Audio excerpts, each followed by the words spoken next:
দুঃখিত বন্ধুরা, আজকে কোনো রেসিপি শর্টস দিতে পারছি না। আজকে মিনি ব্লগ শেয়ার করছি সকাল থেকে এই অবধি কী করলাম। সকালবেলা চা দিয়ে রুটি খেলাম, তারপরে চলে এলাম রান্নাঘরে। আজকে করব ডাল, বেগুন আলু সেদ্ধ দিয়ে ভাত, আর হবে মাংস।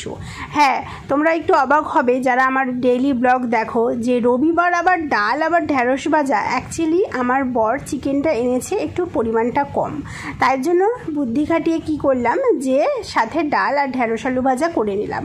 কিছুদিন আগে বরমশাই ঢ্যাঁড়স ভাজা খেতেও চাইছিল, ঘরে ঢ্যাঁড়স ছিল আর করে ফেললাম তাই। আর এই যে চিকেনের লাল লাল আলু দিয়ে বড় বড় ঝোল, কী সব বললাম না। তো যাই হোক, লাল লাল ঝোল কমপ্লিট করে একটুখানি স্নান করে এলাম।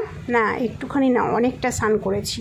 তারপরে এই যে খাবার বাড়া হয়ে গেছে। বরের মেনু এটা আর আমার মেনু হচ্ছে এটা। আমি ডাল ঢ্যাঁড়স ভাজা খাইনি, বেগুন আলু সেদ্ধ, দারুণ লেগেছে খেতে।